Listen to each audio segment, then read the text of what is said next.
샬롬, 이동춘 목사입니다.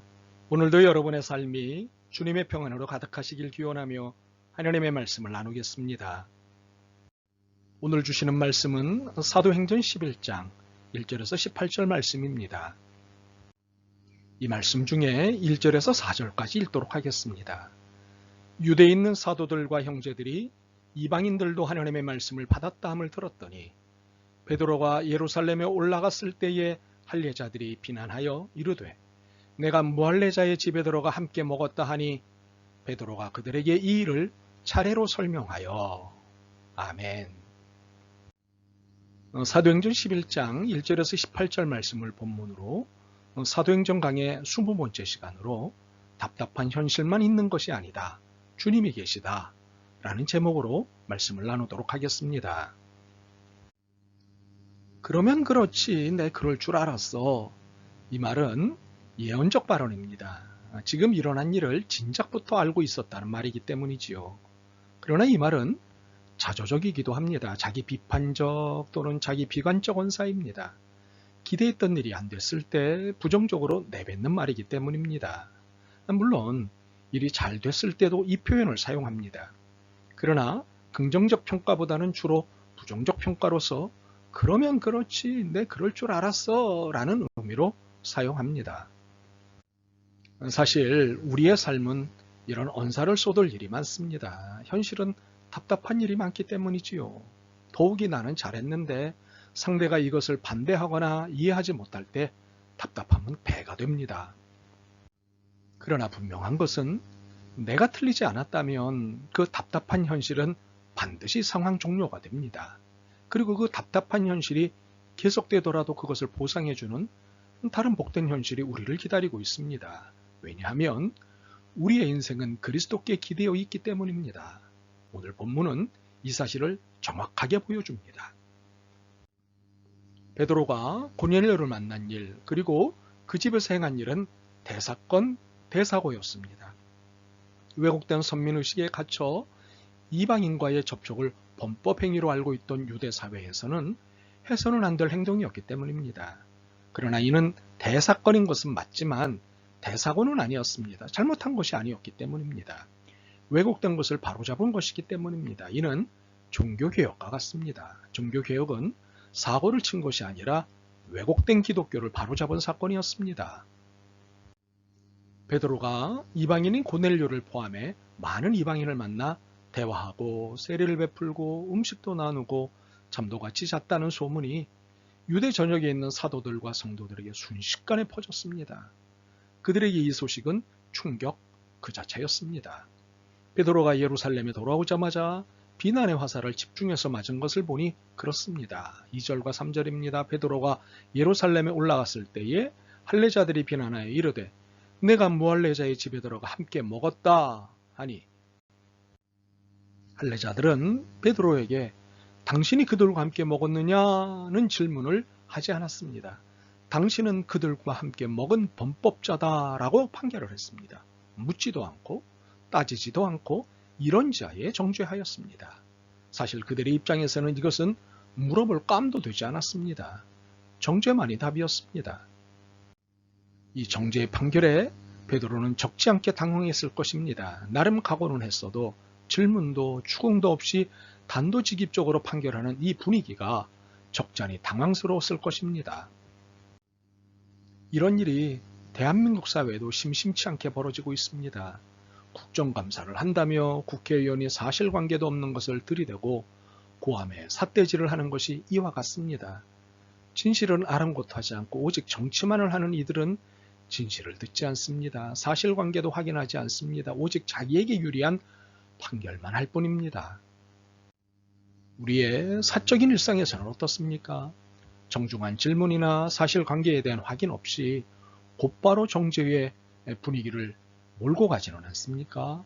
어쩌면 너무 편하고 막역한 사이라는 이유로 평가하고 판단하지만 이는 폭력에 달하지 않습니다. 왜냐하면 사실도 아니고 더더욱 진실도 아닌 것으로 판단했기 때문입니다.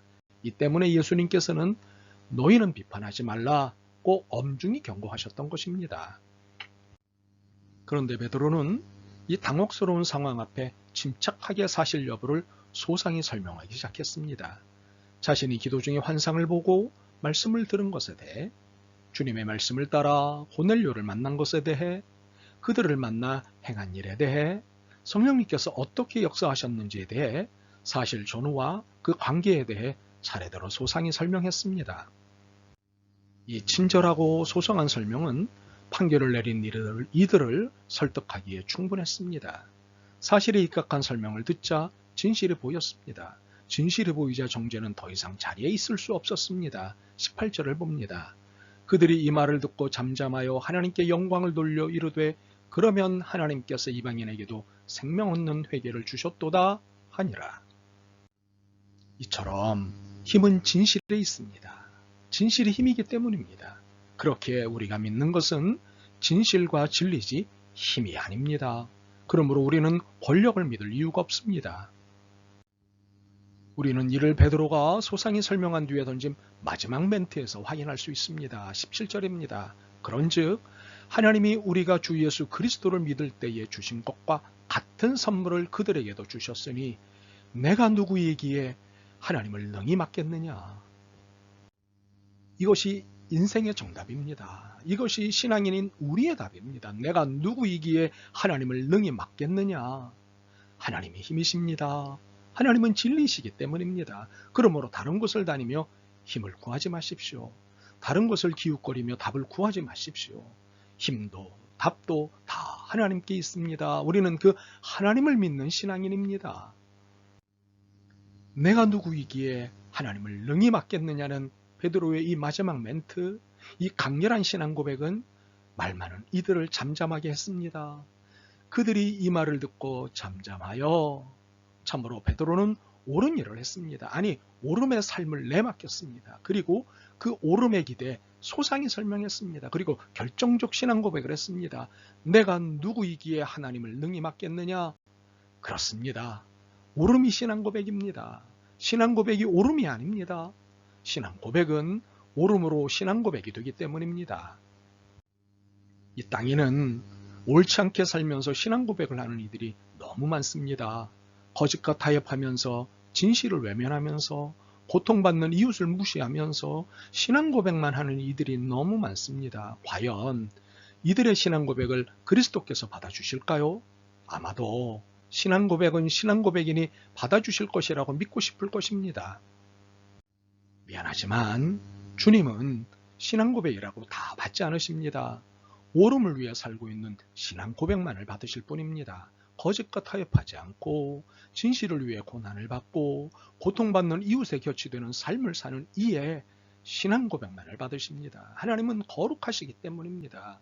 그러므로 우리의 신앙 고백은 철저히 옳음의 삶이 전제되어야 합니다. 우리의 현실은 답답합니다. 왜곡된 전통, 상스러운 욕망, 이해 없는 불통 등과 같은 것들로 기득권 노릇을 하고 있기 때문입니다. 더욱이 신앙 고백을 한다는 이들에게도 이러한 답답함이 넘칩니다. 그래서 베드로처럼 옳은 일을 해놓고도 당황스럽습니다.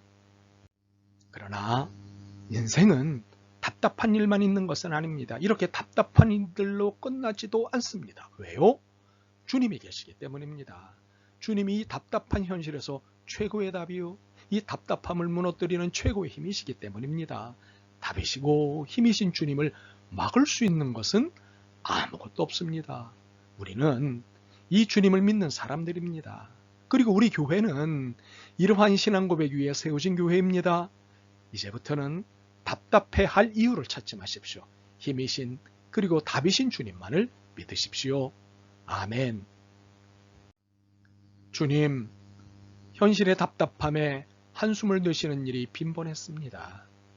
주님께 기도드리면서도 답을 다른 데서 찾았습니다. 참으로 이 얼마나 한심한 태도였는지를 깊이 깨닫고 진정으로 회개합니다. 유일한 답이요 힘이신 주님만을 의지하는 믿음이게 하옵소서. 예수 그리스도의 이름으로 기도드립니다. 아멘. 오늘도 여러분의 믿음과 삶을 응원합니다. 사랑합니다.